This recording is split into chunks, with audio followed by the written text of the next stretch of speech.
Harrison Ingram is one of the most interesting prospects in the 2022 NBA draft. But what exactly makes the Stanford freshman so intriguing? This is Floor and Ceiling. Let's break him down.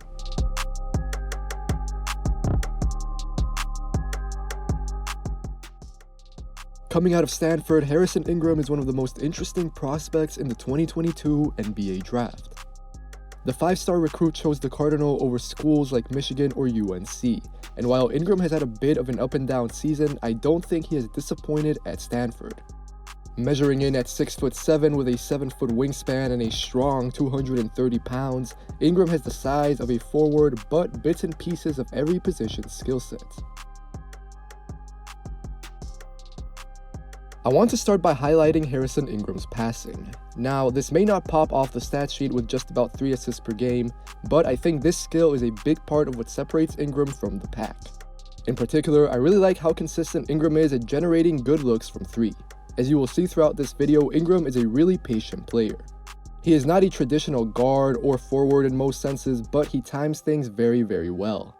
Ingram knows when to get in and out of his drives. He is aware of his shooters moving around the floor, and then has good accuracy also moving the ball out for 3. Ingram understands angles well, and his length allows him to get creative with his passing. I also want to note that I think the makeup of Ingram's NBA team will be important. At Stanford, he has dangerous shooters around him like Brandon Angel, Spencer Jones, or Noah Tate. So when Ingram makes the right reads, he can count on his teammates to execute them. Overall, I enjoy Ingram's passing in the half court. First, he can pass on the move, and generally, he is pretty accurate. This short roll type of stuff makes me think that Ingram can eventually become a passer out of screens as sort of a small ball 4. I wish we'd seen that more at Stanford, but Ingram has a versatile passing profile as we're about to dive into. Ingram is capable of passing on the move or out of a live dribble, and what makes his passing so translatable is that he can squeeze in passes through tight windows from multiple places on the floor. Getting into some more nuanced reads, I buy Ingram's passing in the pick and roll. The main thing to note is that he is pretty reliant on screens. Ingram can maybe use even more than one per possession, but he's also really fluid coming out of them. As I'll get into, Ingram is not overly explosive, so it is good that he can manipulate these scenarios and break down defenses that way. Again, the Stanford freshman is just nice and patient. He waits for teammates to fill in spaces and then accurately hits those passes. Ingram will not blow your mind with his passing, but he creates tons of easy looks from 3 or at the basket. Ultimately, those are the shots NBA teams want to get. Overall, Ingram is just solid at applying pressure to the rim coming out of screens and then finding the best shot on the floor. Ideally though, you do want to surround him with shooters or cutters so that he can find those players on his drives. Ingram can also combine his penchant for generating threes with his patience in the pick and roll. Ingram is just quote-unquote 6'7", but his 7-foot wingspan still lets him see over defenses and find his guys on the floor in creative ways. One aspect of Ingram's passing that has shined at the college level but that I'm more unsure about is his work down low. Ingram operates with his back to the basket quite often, definitely more than the majority of NBA players. At 230 pounds, Ingram is certainly strong enough to play make out of the post, and he has a nose for making the right plays. Ingram is really patient and reliable. He waits till the double comes over, and then almost always makes the pass you want. Ingram never forces anything, and he is really mature in his approach. This is not really his game per se, but Ingram is a mismatch just because not too many guys around his height weigh 230 pounds. However, the catch here is that Ingram can kind of pound the air out of the ball. He makes the right plays, but it can take a really long time. This style of play does not really carry over to today's NBA, and while Ingram does make what I consider winning plays, I'm just unsure of how this translates. On one hand, I can see him facilitating out of the elbows or something similar, but also I look at someone like Grant Williams, who had a comparable style of play at Tennessee, and has really taken a few years to transition his game into something else. Another concern that I have about Ingram is his athleticism. To start, Ingram is a bad finisher at the rim. He is shooting 51% there on 34 of 67 attempts. Just about a fourth of Ingram's makes at the rim are assisted, so that shows that he is really trying to create for himself. However, Ingram cannot do that at this stage of his development. He is much more of a below-the-rim athlete who needs a long runway to get up in the air. Ingram is not explosive and can struggle to get off the ground. Ingram has a tough time finishing in traffic or over trees, and he is not really a guy who is going to get up and hang in the air to finish through his defender. Rather, Ingram is more so someone who can use his length to bump and dislodge, but still while on the floor. Because he is limited getting off the ground to finish, this can affect Ingram in situations where you would expect him to have the upper hand. For instance, Ingram will usually be the stronger guy in the post, but sometimes he cannot elevate over and finish. He just does not have the balance or burst to do so. I'll get into this a bit more later, but sometimes I see some shades of Scottie Barnes and Ingram. However, keep in mind that Barnes was bigger, more athletic, more explosive, stronger, and just a much better finisher at the basket. So even though Ingram has tools like strength and obviously the passing that we saw earlier, I once again have questions about how those tools are applicable in the NBA. If Ingram's finishing struggles continue, then his pull-up will be important, but for now, this part of Ingram's game is not there. He is shooting under 30% on two-point jumpers in his freshman year at Stanford. Ingram has taken 27 of these shots so far, so it's not an awful habit, but despite the sample size, the numbers don't really play in his favor, especially when you consider what the NBA is moving towards. Ingram is fairly fluid rising into his shot, but he's reliant on screens once again to get to his spots. Otherwise, Ingram is not self-sufficient as a scorer in the way that he is as a passer. His shot does not look too bad mechanically, as I will get into, so while this does not have to become a big part of Ingram's game, improving his mid-range would help offset the lack of burst that limits his scoring and passing. Yet, Ingram is not a non-factor in the half court. I like what he brings to the table off the ball, in particular. Ingram times his cuts well and moves with intentionality. The 6'7" freshman can catch and finish. He is active off the ball as a slasher or as a rim runner, for example. What it boils down to is that Ingram can get easy points. He is not a huge scorer at about 11 points per game, but he does contribute all over the floor. Ingram pitches in with a bit of everything to the point where his scoring output is not that important. What I like in these plays is that even though Ingram is still not explosive, that does not matter so much as a cutter because he is already moving downhill and sort of has a head start. Next, I want to see Ingram be productive on plays like this more consistently. I think he has the tools to improve on making just half of his shots at the rim. Despite Ingram's lack of pure vertical athleticism, he has a tight handle and he is strong enough to bump and create space. This mostly happens on the floor like I said, but Ingram also has some creativity to his takes that can make up for his lack of explosiveness. However, I really think it's going to be pivotal for Harrison Ingram to keep knocking down his threes. As of this video, he is making 34% of his trays on 3.5 attempts per game. The overall volume is not bad either, as Ingram has already taken 56 threes. For instance, if we go back to that Scottie Barnes comparison, Ingram has already shot more threes at Stanford than Barnes did at Florida State. Since Ingram is a bad finisher at the rim, it's going to be important for him to space the floor. This will open up his game, so for example, he will have less limitations in the pick and roll if defenses cannot sag off of him, daring him to shoot. His footwork getting into his shot on the catch is also fairly good, and on top of that, Ingram is making a solid 75% of his free throws. That's not too bad for a college freshman, and gives me hope for improvement. Ingram will need to keep converting his spot up or catch and shoot threes, because right now he is just about passable, but it can take a bit to adapt to the NBA three-point line. This might not be an overnight shift, but I am hopeful that Ingram can get up to league average from three so that he can truly be a versatile offensive threat. But much like from two, Ingram is not a pull-up threat from outside the arc. Ingram's game at the three-point line is fairly reliant on others. Nearly 4/5 of his triples have been assisted, and simply put, I prefer Ingram getting to a shot off the catch than off the bounce. To be clear, this is not exactly a negative, it's a skill that you hope Ingram develops, but the first thing to note here is that I like him being willing to take these step back or pull-up threes. But Ingram's footwork is a bit sloppy, and his lower body can move around too much when he shoots. Really, it's a matter of making defenses pay if they go under. Right now, if you sag under the screen, Ingram does not have the explosiveness to get into the lane, or the skill to finish at the rim. He also lacks consistency from three, so obviously that hinders his overall game. When opponents dare Ingram to shoot, he tends to be short on a lot of his misses, which I think goes back to those lower body issues that I touched on. And finally, I also think Ingram sort of struggles to get into a shooting rhythm. There's nothing too wrong with his mechanics, but it seems like a bit of a task for Ingram to rise into his three off the dribble. Ultimately, what I think makes Harrison Ingram such an interesting prospect is his feel for the game. This is kind of an intangible, but Ingram always sniffs out loose balls. He's always the first guy out there to create second chance opportunities. Ingram can also do this through offensive rebounds, where he is averaging over 2 offensive boards per game, and he's just a big-time competitor who wants to win. That being said, let's get into some examples of Ingram's unorthodox ways of being productive. Watch here as Ingram first dives on the floor to keep the ball alive and then secures the offensive rebound.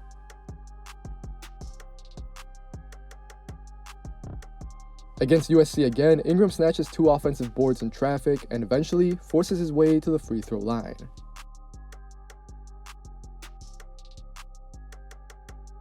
Let's stick with this game. So in this clip, Ingram pounces on the loose pass, pokes it away, and then gets out to throw down the dunk. You can see all of his length here. Finally, Ingram gets the pick and roll possession, and he initially gets blocked because of that lack of burst. But he's so strong and quick with his timing that he gets his own miss and scores. These are quirky plays that not too many prospects make, so they definitely stand out. If Ingram can complement his motor and instincts with more flashes of skill and finishing, then he will really shoot up draft boards.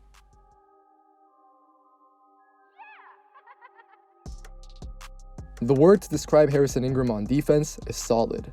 Ingram plays with good discipline first and foremost, which means that he closes out under control and generally makes an effort to stay in front of his attacker. Ingram is not going to blow you away, but he is consistent with his motor and decisions. Ingram is an engaged defender who can slide with a few positions. We've seen him on guards like Boogie Ellis of USC, so Stanford clearly trusts that he is a multi-positional defender. In the big picture, this increases Ingram's NBA appeal. I think you can picture him guarding 2 through 4, even if Ingram will mostly guard smaller wings. Ingram is not necessarily a huge stopper on this end, but he competes and bothers attackers with his length and mobility. One thing I really like about Ingram is his anticipation. He only gets about a steal per game, but he flat out knows when to come in and lend a hand. Ingram times himself well, and his length also plays a factor because he can disrupt events from many different places and angles. Ingram is definitely a defensive playmaker, and if he's jumping into the lane to get a deflection or steal, he is then fluid enough to take it up the other end. That right there is a big key to Ingram's defense. His activity on one end of the floor can translate to events on offense. With his quick reaction time, Ingram sees plays develop and knows how to react accordingly. You can see him process what's happening on the floor and breaking plays up in a way that showcases his two-way potential. The few flashes we've also seen of Ingram's rim protection tie in with his anticipation. To be clear, this is still pretty theoretical. Ingram has just 4 blocks all year, but I think the potential exists for more. He is not a good athlete, but Ingram can get blocks when he times himself and uses his long arms to get into shots. Overall, I want to see Ingram flesh out his defense to the point where it's really worth writing about. Right now, he is generally solid and does not make too many mistakes, but I want to see him be a little more productive. Along with that, I'm a bit skeptical of how his lack of pop will look like in the NBA. That is he truly as switchable? But so far at Stanford, I don't think there are any huge reasons for concern with Ingram's solid defense. Alright, so I'm not a big fan of player comparisons, as you might know, but I think Harrison Ingram could be this draft's version of Scottie Barnes. And now, to be clear, their games are not that similar. Neither are their frames. I mean, yeah, you can look at the wingspan, but Scottie was stronger for sure, bigger in size as well, more athletic, more explosive. I'll get into that in a little bit, but all of those things are certainly things that we should consider when, taking into account what Harrison Ingram might look like at the NBA level, be it now or eventually. However, what I do think sort of separates Ingram from the pack, like I mentioned in the video, is his feel for the game. Now, towards the end of the offense section on the video, I sort of broke down these sort of, instinctual plays where Ingram might be the first one to snatch up the offensive rebound, or he somehow ends up with a loose ball and finishes. Those things do remind me of Scottie Barnes. But where I do want to make a very clear distinction is the finishing at the rim.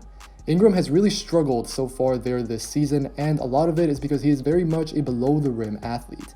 He's not someone who gets off the ground very easily, he's not very explosive, and while he is strong and can move people on the ground, once he gets up into the air and hangs, it's tougher for him to finish through contact. Right now, he only finishes about 50% of his shots at the rim, which for, a 230-pound, 6'6", 6'7" forward is not very good. But finishing woes aside, there are a lot of parts of Ingram's game that I genuinely like. First of all, let's go to his three-point shooting, because I think he's fairly developed in that area. Now, he's not a lights-out shooter. I think he makes about 34% as of this video of his triples, but that's certainly not bad. His free throw form looks pretty good, and I do like the willingness that he has to shoot. So for example, while I do think that Ingram right now is much better as a stationary shooter, be it spotting up, catching and shooting, whatever the case may be, he has shown some flashes of, being able, or at least being willing to, rise out of a pick and roll into a step back three, or pulling up when the defense goes under. Things like that I do think are encouraging. Even if those shots are not going in, it does show to me that there is a willingness to improve, that this is something that he has worked on in the past, and the building blocks are certainly there for something more to develop in the NBA. Another facet of Ingram's offensive game that I really like is the passing, and what I like the most about it is the versatility. Ingram can generate threes, he can play out of the pick and roll, he can play out of screens and hit baseline cutters or guys in the dunker spot. His overall numbers don't really reflect, in my opinion, his creativity and vision with the ball. I think, once he gets in the NBA with a more spaced out floor, with even better athletes, with better shooters, although I will say that, like I said in the video, Stanford has some pretty good guys with Brandon Angel, with Jones, with Tates, whoever the case may be. But once he gets into the NBA, obviously the caliber of player goes up, the spacing is better, and Ingram, I think, will really enjoy the geometry of the court once he gets up to that higher level. Quickly, I do want to get into Ingram's defensive outlook. I don't think this is a huge part of his game yet, but it could be. Like I said in the video, the one word to sort of describe Ingram's defense is solid, just because he's not a guy who's going to make a lot of mistakes, and sure, he's shown some flashes in terms of anticipation, rim protection here and there, although like I said, he only has 4 blocks all year, so it's very much theoretical. But right now, I think that my main gripe with Harrison Ingram on this end of the floor is that he could just be a little bit more of a playmaker. He's solid, like I said, sturdy, not going to make any boneheaded plays or huge mistakes, but at the same time, can he really make a difference on that end of the floor? Because at the college level so far, he has not. And while I do appreciate the versatility to sort of switch, I think 2 through 4 right now, I don't know. I mean, if he's not a stopper, in college, can he really switch onto 2s in the NBA? What will he do against like a Devin Booker or like Bradley Beal, Chris Middleton, someone like that, a Paul George, just guys like that off the top of my head that I'm not entirely sure how Ingram would fare off against them. But in the long term, I do see some hope, or, at least a pathway towards him becoming a guy that can really give you that defensive versatility. Overall, Harrison Ingram is a very interesting and quirky prospect. He's got a skill set that sort of racks up many different positions and puts them into this, 6'7", 230-pound, 7-foot wingspan frame. So you can see how the appeal with Harrison Ingram is that versatility. It's, him not being a one-dimensional guy in anything that he does, and there's definitely a big place for that in the modern NBA. Now, the question becomes, how does he translate to today's NBA? Because Ingram's game, while I like his timing a lot, on both ends of the floor, I should say, I will say that it's more predicated on those slower possessions, long post-ups, post up, the double comes or the help comes, he can pass it out, he almost always, I should say, makes the right read, but it does take a while to get there. So while Ingram can process the game at a very high level, I do want to see that speed go up, I want to see the finishing go up for sure, I want to see the defensive intensity ratchet up, or at least, him getting those deflections and steals on a more regular basis. And overall, what I think will be very important for him is going to a team that really, buys into the type of player that he is. The Clippers come to mind, the Raptors always come to mind, obviously, with these, long rangey forwards who are, multi-skilled.